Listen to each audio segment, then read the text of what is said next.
Biden membanjiri ekonomi dalam negeri Amerika dengan stimulus keuangan 1,9 triliun dolar atau kalau orang awam membacanya printing money, maka Tiongkok juga pakai strategi yang sama, namun beda target market. Kita setuju tidak setuju, tahu sekali Tiongkok adalah negara agresor ekonomi. Kirinya, kalau ada perusahaan BUMN Tiongkok di suatu negara, itu artinya negara tersebut sedang diagresi ekonominya, bukan agresi militer, cara penjajah atau cara Amerika yang kuno itu. Namun sekali lagi adalah agresi ekonomi. Setelah agresi ekonomi atau serangan ekonomi, maka negara tersebut dikolonialisasi. Sumber daya alam negara tersebut pasti dikeruk habis. Yang kedua adalah kalau ada digital marketplace milik Tiongkok di suatu negara, baik tadinya milik lokal lalu diambil oleh Tiongkok, itu pastinya pasarnya negara tersebut sedang diagresi, sedang diserang. Pasar sebuah negara diserang, awalnya pasarnya dulu dikuasai, lalu jaringan distribusinya dikuasai, kemudian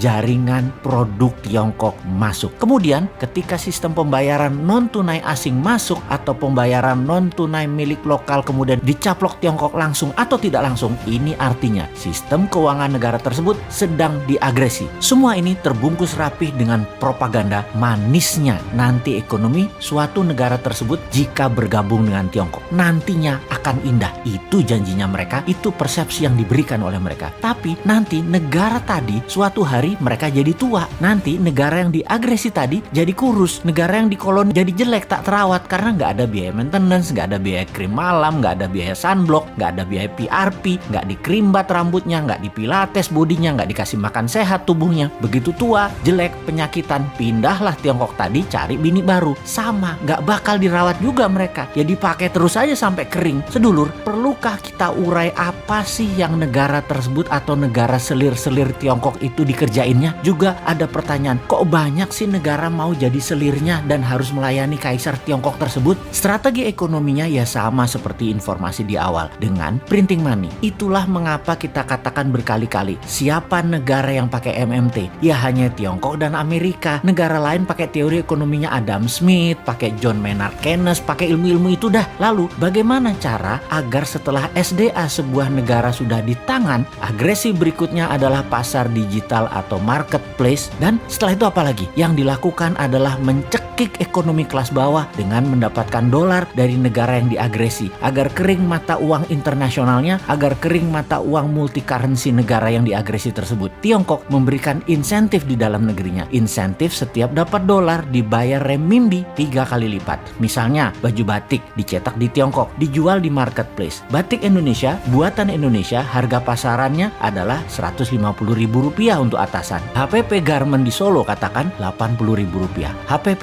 ini harga pokok di mana-mana di seluruh dunia ya 11-12 lah. Pasti orang semua bahannya sama, hitung-hitungannya pasti sama. Di marketplace tadi dijual Rp50.000 loh atasan tadi. Itu pabrik di seluruh dunia juga bingung. Mereka bisa jual Rp50.000 di bawah HPP. Apa untung? Jadi panik lah para reseller. Borong barang Cina tadi, borong barang Tiongkok tadi, jual di offline, jual di online, di tempat lain harganya Rp80.000. Pabrik di Pekalongan, pabrik di Solo, pabrik di Bandung, kemudian ya mati bertumbangan. Produksinya nggak ada yang nelen, nggak ada yang beli. Itulah strategi membunuh produksi, membunuh ekonomi UKM di sebuah negara. Lalu si pengusaha Tiongkok yang dapat $4 per baju tadi, untung dagangnya bagaimana? Oh ya rugi kalau secara dagang. Modal dia kan tetap aja Rp80.000. Tetapi ketika $4 tadi uangnya masuk ke Tiongkok oleh pemerintah Tiongkok, dolar tadi bukan diberikan dolar, tapi diberikan renminbi yang nilainya 3 kali lipat dari nilai yuan terhadap dolar, alias mereka dapat sekitar $12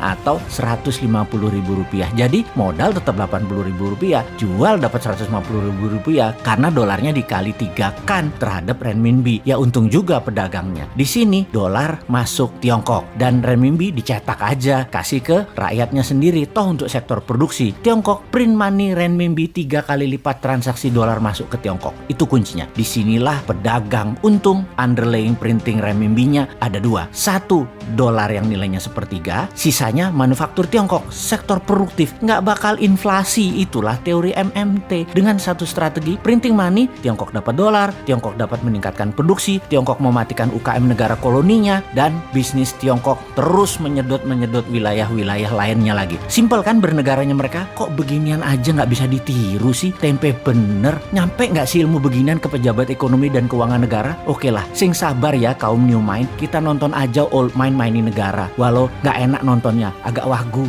kikuk.